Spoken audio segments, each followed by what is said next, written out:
union representatives, and our friends from press and media, ladies and gentlemen. On behalf of Punjab Telecom Circle, I welcome you all to witness the milestone occasion of beta launch of BSNL Swadeshi 4G services under Atmanirbhar Bharat Abhiyan, the vision of our Honorable Prime Minister.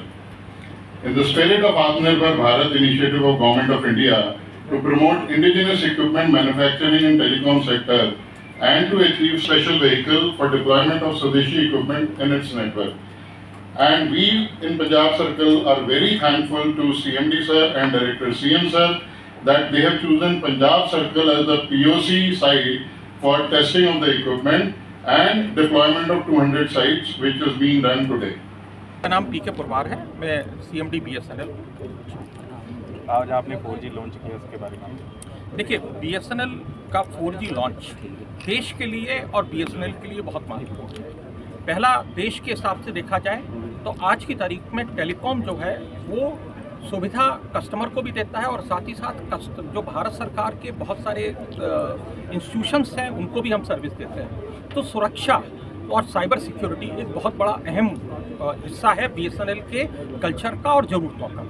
तो BSNL ने आज स्वदेशी technology से बने हुए 4G का उद्घाटन किया और यहाँ पे और देश को छठवीं ऐसा देश बनाया है जिसमें कि 4G उस देश के लोगों के द्वारा निर्मित और डेवलप की गई है। तो ये एक बहुत बड़ा अचीवमेंट है। अगर हम देखें तो दुनिया के बहुत गिने चुने देश हैं जिनमें इस तरह का अचीवमेंट किया गया और BSNL के लिए बहुत खुशी है कि भारत सरकार ने जो उनके ऊपर एक दायित्व दिया था और उन पर एक भरोसा जताया था, उस भरोसे पर हम खरे उतर पाए और आज 4G की सुविधा BSNL के द्वारा स्वदेशी तकनीक से लाकर शुरू की गई है।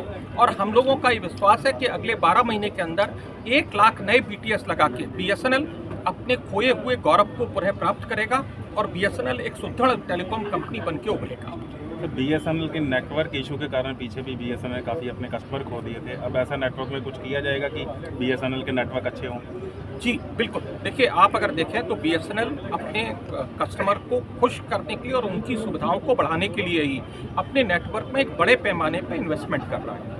हम आज की तारीख में लगभग 25,000 करोड़ का इन्वेस्टमेंट पिछले 2 से 2.5 साल के बीच में कर रहे हैं, जिससे कि जो कस्टमर की रिक्वायरमेंट है उनको हम मीट आउट कर सकें। उसके साथ साथ जो कस्टमर की हमसे ज़रूरत थी कि 4G तकनीक में मिले और साथ ही साथ 5G के लिए भी रास्ता खुले, तो BSNL ने आज 4G स्वदेशी तकनीक के साथ आज यहाँ पे उद्घाटन किया है और अगले 1 साल के अंदर BSNL का जो रोड मैप है वो 5G लॉन्च करने का है। तो जैसे प्राइवेट कंपनी हैं उन्होंने 5G लॉन्च कर दिया और BSNL इतना लेट क्यों? देखिए, बाकी सारी कंपनियों ने जो 5G लॉन्च किया है वो विदेशी तकनीक के साथ किया है, विदेशी इक्विपमेंट को इंपोर्ट करके किया है। जब BSNL को दायित्व दिया गया कि स्वदेशी तकनीक का निर्माण करें तो निश्चित रूप से नई तकनीक को निर्माण करने में, उसका विकास करने में एक समय लगता है। उस समय की वजह से हम डिले हुए, लेकिन उस समय को हम भरपूरी कर रहे हैं क्योंकि अगले 1 साल के अंदर हमारा 5G लॉन्च करने का रोड मैप है। जैसे आज आप 4G के बीच के मैं कहूँगा कि आप हमारे सामने और हम आपके सामने प्रस्तुत हो रहे हैं। हम उम्मीद करेंगे कि 1 साल के अंदर हम दोबारा यहीं लौट के आएँ अमृतसर में और वाहे गुरु की इच्छा और उनके आशीर्वाद के साथ हम अगले 1 साल के अंदर 5G को भी देश में स्वदेशी तकनीक के साथ लॉन्च कर सकें। Thank you.